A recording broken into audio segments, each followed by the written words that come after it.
You're watching the KOAM Morning News on Fox 14. Today, the city of Joplin announces some changes coming to its transportation services. We've got the cold front pressing in. It's going to move from the northwest down to the southeast and combo that with some Gulf moisture. Warm today, icy tomorrow. The latest from the Skywatch Weather Center. And as COVID-19 cases continue to drop, so do the number of booster shots. This news has some health experts concerned. All that and more coming up. The 4 states' most watched news starts now. Thanks for joining us for the KOAM Morning News on Fox 14. I'm Tanya Bach. Bills to ban public employers from requiring COVID-19 vaccination and to ensure unvaccinated patients can still get organ transplants are advancing in the Missouri House. The House advanced the measures in a voice vote. One bill would ensure people who are unvaccinated still get unemployment benefits if they're fired for not getting the vaccine. Another would prevent doctors from stopping unvaccinated patients from getting organ transplants. Both bills need a second vote of approval to move to the Senate. City of Joplin announces some changes to its transportation services due to staffing issues. Starting on the 28th, the Sunshine Lamp Trolley will begin operating again from 9 a.m. to 6 p.m. Monday through Friday. MAPS is cutting down its services, though. It will only operate 4 vans instead of the usual 5. Hours of operation for MAPS will stay the same. You'll still call ahead and make the reservations, and it just on a busy day, you may have to go to the next day or go to the next week type thing, depending on how far you're calling ahead. Sunshine Lamp Trolley provides 3 routes: red, blue, and green. Court-appointed special advocates will soon have a new building in Joplin. On Tuesday, CASA officials broke ground on the Jasper County CASA Training and Connection Center. Organization connects children in foster care with volunteers who will advocate for their needs. Officials say the new $1 million facility will provide a consistent, centralized location with play and learning areas and space to train volunteers. Yes, the kids are very excited, especially the ones who have been around a little while. They are really ready to have somewhere to go. Foster homes are really crowded. A lot of times there's lots of kids in them. So having a space that's just theirs that they get that one-on-one time is going to be incredible. CASA officials say they're looking for around 50 more volunteers this year. To volunteer, you must be at least 21 years old, have a high school diploma or equivalent, be willing to participate in interviews and background checks, and complete a national CASA training curriculum. If you fit that criteria and would like to help, you can sign up to volunteer online. We've provided a link on our website, KOAMnewsnow.com. 9 families of victims of the Sandy Hook Elementary School mass shooting reached a $73 million settlement in their wrongful death lawsuit against Remington and its insurers. Firearms company made the Bushmaster AR-15 style rifle used in the 2012 shooting that killed 20 kids and 6 adults in Newtown, Connecticut. 2005 federal law protects many gun makers from wrongful death lawsuits brought by family members. But attorneys for the Sandy Hook families pushed a different approach by trying to hold the company partly responsible because of its marketing strategy. Nicole Hockley, the mother of Dylan Hockley, a victim of the shooting, says the ruling will not bring her son back, but she hopes it's a catalyst for change. But I made him a promise, and I'll keep working to deliver that promise for the rest of my life. My hope for this lawsuit is that by facing and finally being penalized for the impact of their work, gun companies, along with the insurance and banking industries that enable them, will be forced to make their practices safer than they've ever been, which will save lives and stop more shootings. In 2019, the U.S. Supreme Court decided not to take up an appeal by Remington, effectively allowing the suit to move forward. The next year, Remington filed for Chapter 11 bankruptcy protection for the second time in just over 2 years. Well, if you're broke, you need to earn some cabbage. If you're gullible, you fell off the cabbage truck. Yep. If you do something foolish, you might get called a cabbage head. And if you want a healthy snack of leafy greens, you might enjoy eating some actual cabbage. What better way to celebrate National Cabbage Day, which is, you guessed, Sunday, okay? According to the National Day calendar, cabbage was first brought to the U.S. by French explorer Jacques Cartier. Cabbage is a diverse vegetable that is the main ingredient in dishes like kimchi, coleslaw, and many salads. Brussels sprouts, Cauliflower and broccoli are all different forms of cabbage. Did you know that? Vegetables also inspired a 1980s toy phenomenon, Cabbage Patch Kids. Visitors to Babyland General Hospital in Cleveland, Georgia can still watch the live birth of one of the famous dolls. I was never allowed to own a Cabbage Patch doll. Yes. Babies don't grow from plants. Whoa, family-friendly show. I'm letting you dive into this one. You go ahead and take the conversation from here. I'll be over in the Skywatch Weather Center hanging out. That was the justification. Folks, that is called how you wash your hands of any guilt. Never once owned a Cabbage Patch Kid. A fan of cabbage? Yes. We make a pizza that actually has cabbage on it, and it's really good. Sounds like it'd be weird. No, I'll just stick with the good old lettuce. Shout out to Jacques Cartier, though. Sounds like if you had a name like that, you might be good in the map world. Then again, that's just me. Skywatch Storm Tracker. Just get out of here. Just get out of here before she gets mad at me. On this Wednesday morning, we've seen increased cloud cover, especially from the west. We've stayed on the dry side so far, still anticipating some scattered morning rain. And every time I do this, every time we start a show, the computer is just like, nah, I just kind of like this shot, to be honest with you. And then I'm like, no, we got to get going. We got serious stuff that we need to talk about here. Namely, that we start with the wind advisory that we see indicated there in the tan, but we've got a couple other color codes that have popped up throughout the course of our morning. This is going to be a flood watch. This is a winter storm warning. So we've got a little bit of everything here before we get to the nasty precipitation for tomorrow morning.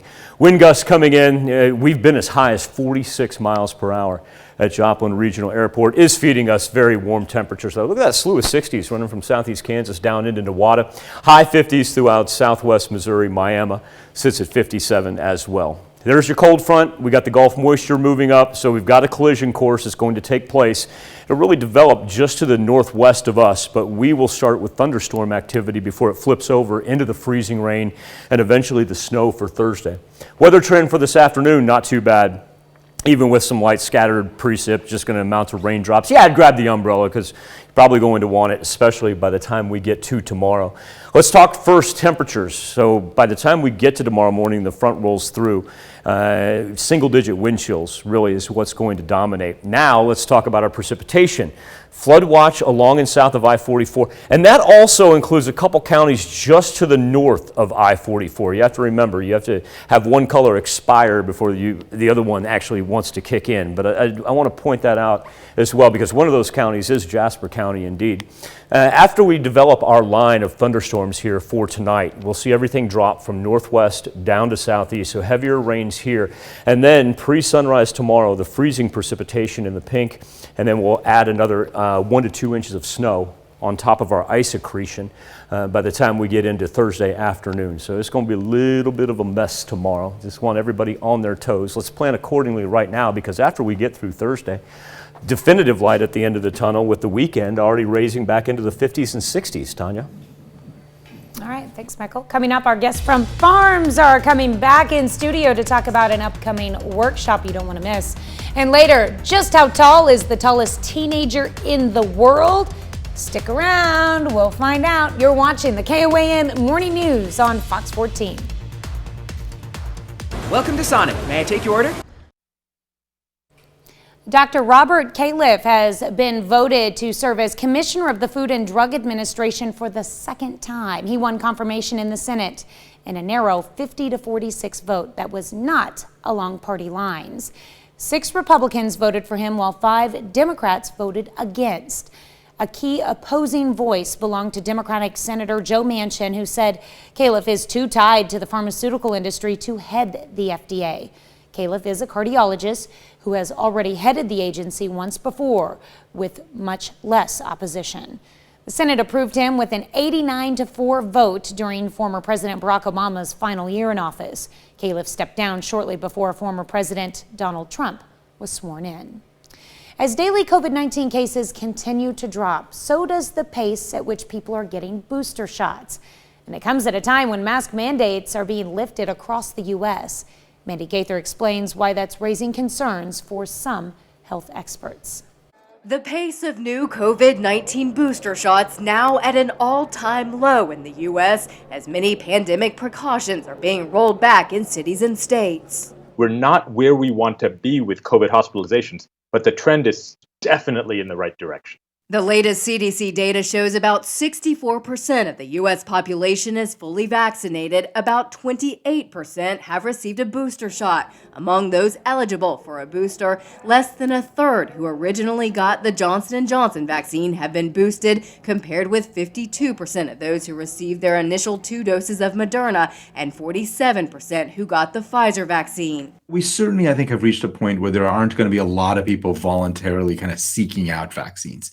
That crowd is all vaccinated. So we're going to have to use other policy efforts. We should continue doing outreach to people to try to make it easier. We can't quite give up yet. I think we need to keep working on vaccinating more people. The newest booster data comes as many mask mandates are being lifted, and the CDC hasn't changed its guidance when it comes to COVID restrictions. But right now, we've got the state saying one thing and the CDC saying they're looking at this again, and that's just not enough. With a vaccine decision delayed for children under 5, one health official says prevention remains the best medicine. Take all the precautions you know that work, whether it's masking, social distancing, hygiene. Well, scientists say they have created a robotic fish that swims like the heart beats. Harvard University researchers teamed up with Emory University researchers to create the first fully autonomous biohybrid fish. Okay. Artificial fish was made from human heart cells, and it's able to move because it recreates the muscle contractions of a pumping heart. Scientists believe this technology will help them study heart conditions like arrhythmia and could one day lead to them being able to build an artificial heart. Pretty amazing. I thought you were going to punctuate that with a how about that when you gave me the No, that's amazing. How about that? How about that? That's pretty cool. No, and I love the fact that that's the end goal. Well, when we started, I was like, why? But now, Now it it's makes going to lead sense. to future research. So. There you go. Tanya, check out the clouds just humming past the sky there over Television City. Strong south wind. Old Glory been standing on her side all morning long. Then we kind of flipped the switch, just a different shot from a different direction over 7th and Range Line. Starting to see a little peek of blue sky every now and then after the clouds got on us rather quickly. Look at that wind gust, 40 miles per hour measured at Joplin Regional Airport. Mild temperatures though, 58 degrees. Love to see that. Just fighting the wind, remember, especially if you're traveling east-west, whether it be on 44, 400, 126. That's going to be the most dangerous driving conditions on this morning as the wind comes in from the south. As far as our watches and warnings, wind advisory indicated in tan, and we've got a winter storm warning for the far northwest. That popped up about 6 o'clock this morning, relatively new one. The flood watch for southwest Missouri has been in effect for the last several hours, looking at 2 to 4 inches of accumulation by the time our thunderstorm activity is done. Let's try to get past the wind first. It's going to be one of those days you may, what was it? Tanya, what was the thing that our grandmother's, not a hairnet, it's a, she had the thing that she wore on her head. Did your grandmother have one of those? Bonnet. Oh, but like a bonnet. Yeah, like a bonnet, because as soon as she got her hair done, that was the first thing she always put on. Well, I'm going to try to find one because I'm going to need it later today. The old Aquanet's not working. Or my grandma had one. Tanya does not. You didn't really like the Aquanet line? There you go. Our temperatures, though, delightful for being the middle of February, but remember the cold front is really going to work in on us and give us thunderstorms, freezing rain, snow, and eventually temps into the 20s. It is going to come get us and get us fast. As a matter of fact, we'll be looking at single-digit wind chills, especially for the northwest up to tomorrow morning. And then the flood watch will be the result of the thunderstorm activity that will graduate below I-44 late tonight into Thursday morning. Now, thunderstorms and flooding, that's one thing to be apprised of, especially with streams and creeks if you live near there. And then up to the northwest and central portion, look at all the freezing rain that we've got to put up with before sunrise. So we will experience black ice for tomorrow. Follow that up with 1 to 2 inches of snow as well. It's a one-day affair. After we get safely through Thursday, we've got 40s, 50s, and 60s on Friday, Saturday, and Sunday, respectively. Going to come back, got a special interview. We've got an upcoming conference that you're going to want to take part in because not only is it educational, it's free. There you go. That's all you needed to hear. We'll be back with more KOAM Morning News on Fox 14 right after this. You probably heard how the odds are stacked against you when you've been in. Welcome back to the KOAM Morning News on Fox 14. Two special guests in the studio. It's Mary Laritz and Dr. Tim Dawsey. They are from the Kansas Polymer Research Center at Pittsburgh State University. Number one, thank you so much for your time. Number two, we've got a really impressive conference coming up, and we're going to delve into the specifics of it. But one thing that Mary and I were just speaking about is the fact that this is easy to sign up for, and attendance is the key thing here, because what you're going to take home practically is applicable to your home, your farm, your everyday life. And Mary, you brought up a great point. If it weren't for wonderful people, this may not have been free. Correct. We have great sponsors. We have 5 wonderful sponsors that have made this free. And let me include also, there's free lunch. There you go. We have Kansas Soybean Commission, Kansas Corn Commission, Kansas Farm Bureau, GN Bank, and Heritage Tractor from Lamar have all donated so that we can keep this free. And once again, all you have to do is go to psu.edu/farms and you'll be able to sign up right there. Dr. Dawsey, one of the things that I wanted to ask you about is from the Kansas Polymer aspect of it, recent applications that you've been able to help 4-state farmers with and help nationwide, because PSU does have a nationwide reach with its Polymer Research Center. What are some of the applications, inventions, things that you've been able to institute? Well, probably the biggest one nationwide you're talking about is work that was done.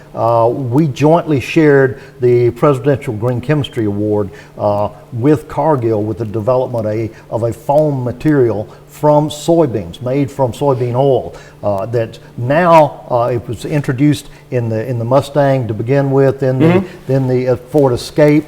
Now it's in every Ford vehicle made in North America. That technology was developed right at the Kansas Polymer Research Center. More recently, we've been working on a bio-based core that's going into some really novel backcountry skis, and this is taking off like crazy with the avid skiers in the backcountry. And so it's a lightweight, ultra strong, and this is not one of those where you compromise anything because you're putting bio. In fact, we're seeing enhanced performance on there as far as the camber and the performance of the ski in the backcountry. So this is great stuff. So lots of novel work, some flame retardant work where we're looking at actually taking extractions from waste orange peels and lemon peels that we're able to use that as flame retardants in materials. So a broad range of applications. Do you find yourself, when you talk to farmers and people in agriculture and ranchers as well, do they know the material resources that they maybe have at their disposal? Do they have an idea that there are so many practical applications outside of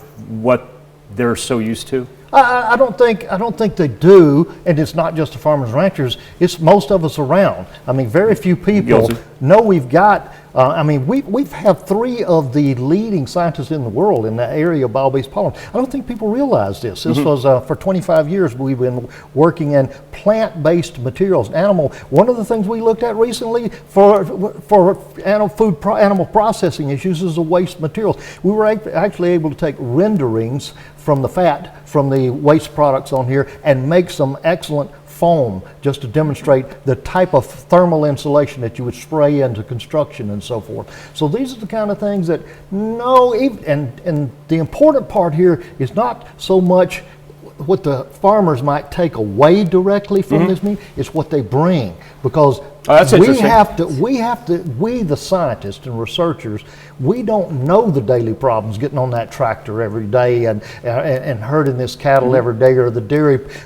We have to hear it one-on-one. One of the key examples, we looked at some materials that they talk about when they're putting the herbicides down or the fertilizers, the pesticides, the wash and waste. Well, what can we do to help with that? We have some recent grants funding to look at opportunities to avoid that migration of the materials that are put down. Cool stuff. And so this is everybody's opportunity to come bring your questions, your concerns, or maybe you have solutions that wonderful people like Mary and Dr. Dawsey can help us all out with. And if you have a problem, and I don't want to call it a problem, but if you have something that you've been conquering for years, maybe there's an easier solution to it.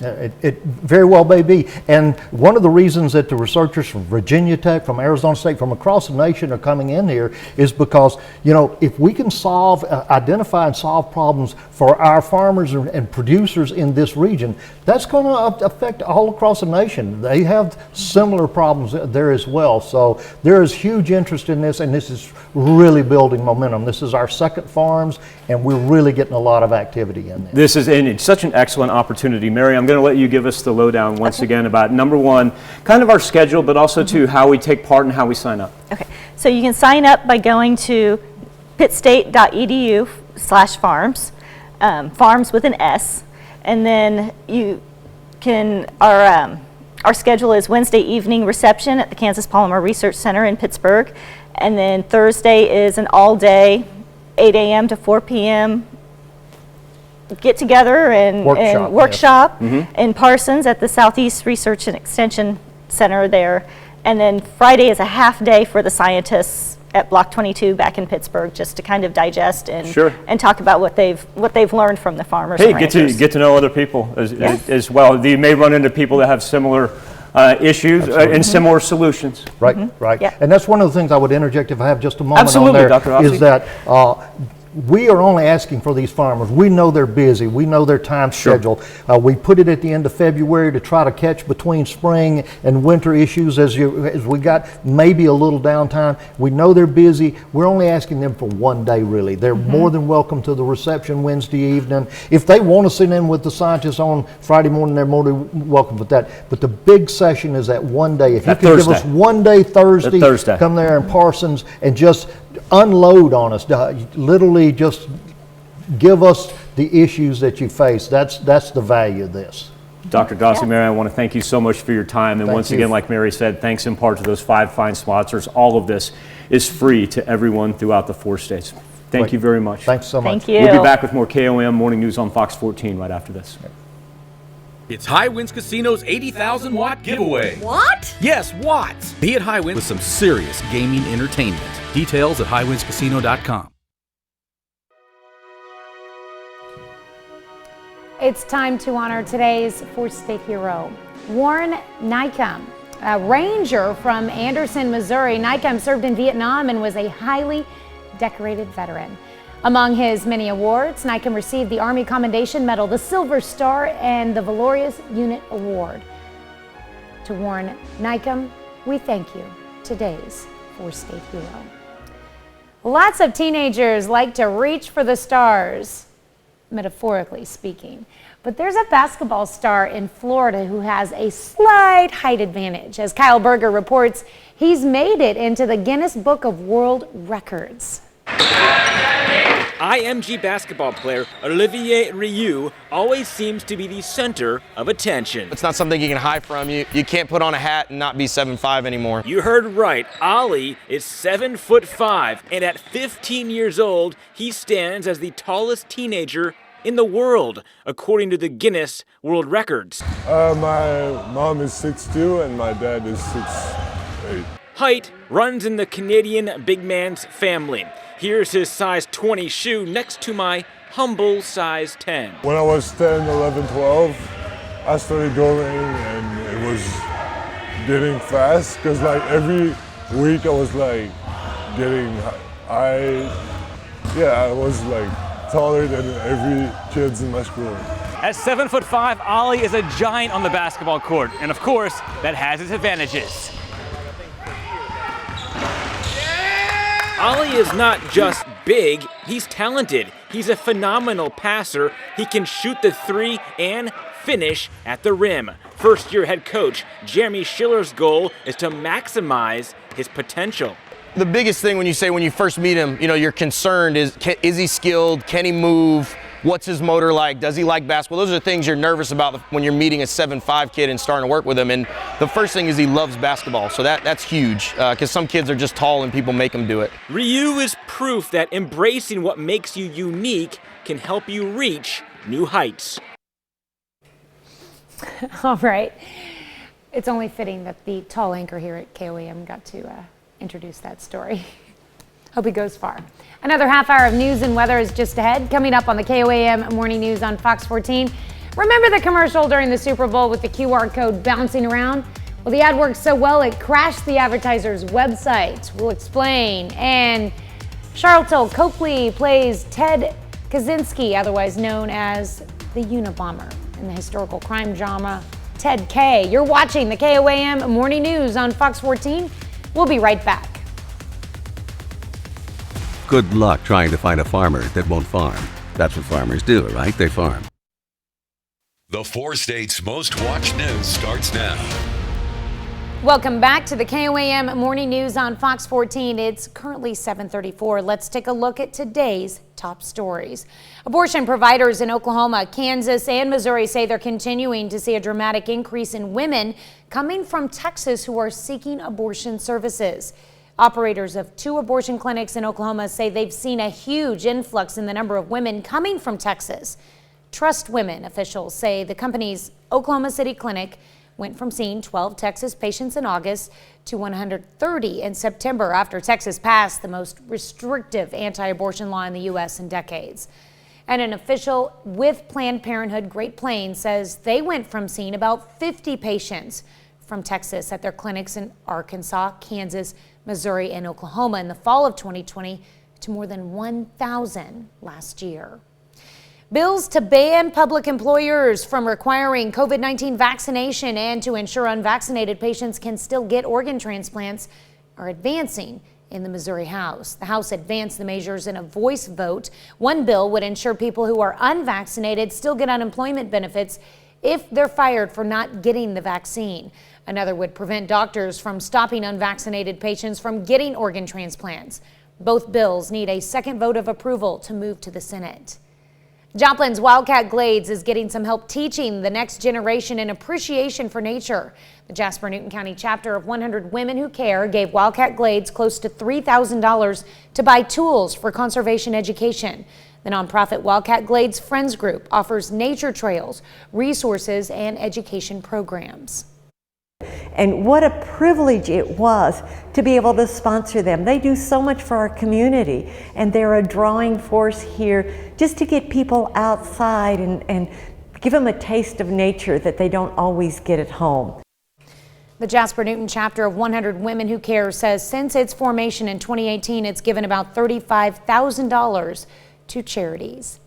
Joplin School District is introducing a new way to celebrate its accomplishments of its alumni. On Tuesday, the Joplin Schools Foundation announced the establishment of the Joplin Schools Hall of Fame. It'll honor alumni from Lincoln, Memorial, Parkwood, and Joplin High Schools. Foundation hopes the Hall of Fame will serve as an inspiration for current and future students to pursue their dreams. Our students need to see people who've walked the halls that they've walked, who had the same kind of dreams and aspirations that they may have, and they've actually done it. And they need to be able to see that here are people that have done these things, they've made these accomplishments, they've made life better for all of us in a lot of these cases. Foundation will begin accepting applications May 15th. Pittsburgh Fire Department is training the next generation of first responders.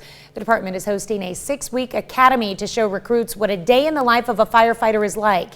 The academy covers fire suppression, building construction, equipment, and fire behavior, among other things. Recruits also got to go through simulated emergency calls to see what they are like.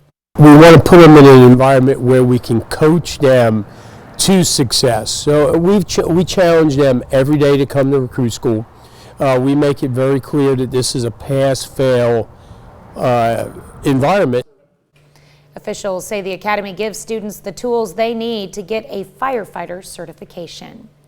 High schoolers in Cherokee, Kansas learn about the dangers of distracted driving. The Arrive Alive tour stopped by the high school where students got to drive a simulated vehicle to see what it's like to drink and drive. A sheriff deputy we spoke with hopes the tour will cut down on the number of distracted or drunk driving crashes involving teens. So I think it's good that it shows kids whether they have or haven't drove impaired or distracted, the consequences that can come from it. Program encourages kids to drive safe. That stands for sober and free of electronics. In one Nevada county, motorists who give someone else a second chance can get one of their own this week. Drivers pulled over in Washoe County, where Reno is located, you may be surprised to get warnings instead of tickets for minor traffic violations, but only if they are organ donors. I'll be darned. Deputies have the option of giving people who break minor traffic laws a break, but only if they have that heart on their driver's license. They say it's a way to raise awareness for the 22 people who die each day in the U.S. waiting for an organ transplant. There are currently 600 people in Nevada waiting. This marks the third time the Sheriff's Office has granted this amnesty. To each their own. It's a personal decision that every person has to make. I will tell you this much, coming from my previous life and a healthcare background, I have seen firsthand the importance that organ donation can mean to other people in a family. Well, you don't have to have the heart to become an organ donator on there. That's just a sign. There's a good reason why. Because the DMV has stopped asking people whether they want it or not. Time is of the essence, is what I'm trying to say. Yeah. Time is of the essence in those situations. If you want it on there, you need to ask to have it put on there. I will say that. The reason it's on is so first responders can identify that. Yep. All right, let's break down our color-coded map, Tanya. We've got in the tan, well, let's do the green. That's a flood watch that lasts until Thursday at 6 o'clock. In the tan is a wind advisory. And look at our top far northwestern counties. Oh my goodness, we're in a winter storm watch as well. Now our temperatures so far, hello. Mother Nature was like, I don't know. It's very, very warm and delightful right now. We've got a smattering of 60s out there. That is really hard to beat for a mid-February morning. But remember, we've got huge changes that'll start with scattered rain for the afternoon. This evening come the thunderstorms. After the thunderstorms with the flood watches down to the south, freezing rain from about, say, 2 to 7 a.m. tomorrow, followed by anywhere from 1 inch to 2 inches of snow and temps in the 20s. Be back with more KOAM Morning News on Fox 14 right after this. Dear Winter. Talk a little Super Bowl really fast. Now that it's over, our question for you on the morning Insta poll, what sport are you watching? Right now, 52% of you say really not concerned with sporting events, while 25% of you say college. Perhaps that is indeed a little college basketball with March Madness approaching. Appreciate everybody's engagement each and every day. Now, speaking of the Super Bowl, some people calling it one of the weirdest commercials they've ever seen. Jeannie Moose shows us how it was so popular, caused the company's system to crash. Were you one of those people chasing a QR code around your TV screen during the Super Bowl, even getting down on your knees? Or maybe like this 95-year-old grandma, you were saying, what is that? Did you get it? No. Did you? No, I'm filming you getting it. Or maybe you were at a Super Bowl party with guests who rooted for the code more than for the Rams or the Bengals. It zipped around the screen for 60 seconds. A nod to the old bouncing DVD screensaver that became a meme, even ending up on The Office. There's this cube on the screen. It bounces around all day, and sometimes it looks like it's heading right into the corner of the screen, and then at the last minute it hits a wall and bounces away. But where's Waldo? But this QR code commercial was for the cryptocurrency trading company Coinbase. And if your phone captured the code, you were supposed to get an offer for $15 in free Bitcoin for signing up. But a lot of folks got this instead. We're having connection issues. Others got planned maintenance in progress. What Coinbase apparently didn't plan for was this. We saw over 20 million plus hits on our landing page in 1 minute. This volume led to us temporarily throttling our systems. For some, someone else complimented the big brain of the guy who came up with that ad. But a critic tweeted the company should have saved the $7 million ad cost and spent it on your servers. Actually, 60 seconds probably cost at least $13 million. But who's counting when fans are cheering a QR code like it's a QB scoring a touchdown? Jeannie Moose, CNN, New York. I missed it. I was trying to get on the third quarter over under. We'll be back with consumer news right after this.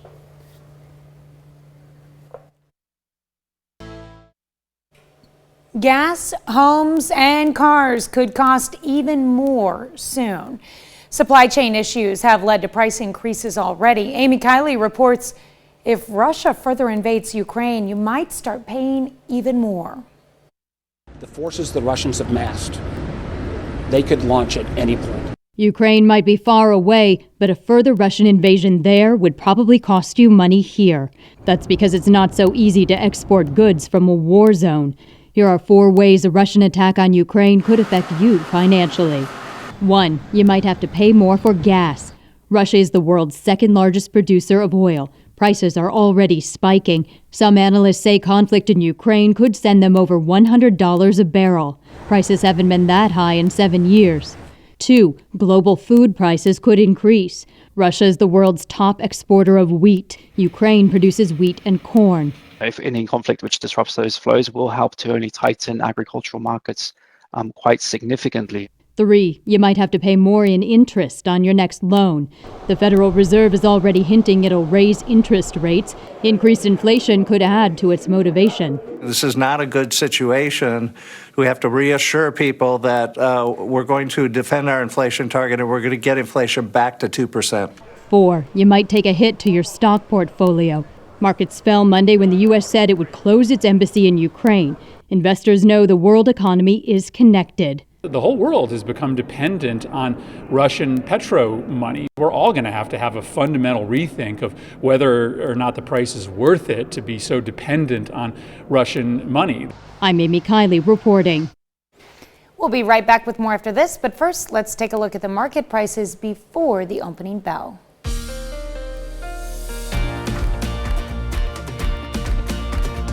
Hi, I'm Scott with Windows. New movie coming out about a certain person by the name of Theodore Kaczynski. You may know him as the Unabomber. Rick Damagella has the story. The Industrial Revolution has been a disaster for the human race. The Unabomber's own writings are included in the script of Ted K. I cried about what was happening to the country. Desecration.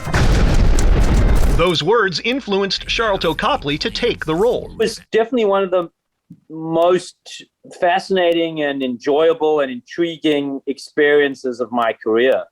I came into the project not wanting to do it because when they first sent me the script, I was like, this is a serial killer. I knew very little about him. You know, I was growing up in South Africa at the time. Then I read his manifesto and went like, okay, whoa, okay, there's more to this guy. This is exactly what he said. You know, this is not us recreating, fictionalizing anything. I think my own thoughts and then I do what I think I should do. Director Tony Stone took the realism further by filming on the site of Kaczynski's cabin. We shot on the exact location. Tony literally put the cabin back on the feet that the FBI had cut off. We shot on his actual land.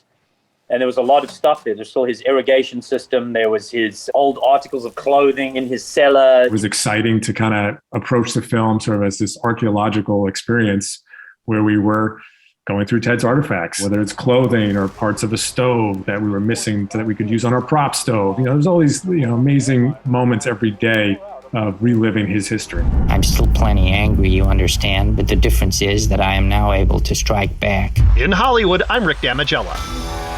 That land, if you're curious, is actually in Lincoln, Wyoming. It went on real estate sale several years ago for about $70,000. Future Track has some rain for us, and remember, it gets a little hairy here as we work past sunset into Thursday morning. We've got flood watches to the south. We're going to get freezing rain before sunrise, and we're going to replace that with 1 to 2 inches of snow and temperatures in the 20s. We'll be back with more KOAM Morning News on Fox 14 right after this. It's High Winds Casino. Welcome back to the KOAM Morning News on Fox 14. Here's what's happening today. President Biden is warning Moscow to back off of Ukraine. In an address to the nation on Tuesday, the president said while he's hoping for a diplomatic solution to de-escalate the situation along the Russia-Ukraine border, the U.S. is prepared to respond if there is an invasion. The threat of a Russian invasion of Ukraine has financial markets on edge. Analysts predict an invasion could send oil and gas prices skyrocketing. University of Houston Energy fellow Ed Heers says Americans could see the price of gas increase as much as 50 to 75 cents a gallon at the pump if Russia invades Ukraine. And parts of Pasadena, California look like a winter wonderland for a while on Tuesday. Hailstorm blanketed a good portion of the city, including the Rose Bowl. The storm arrived with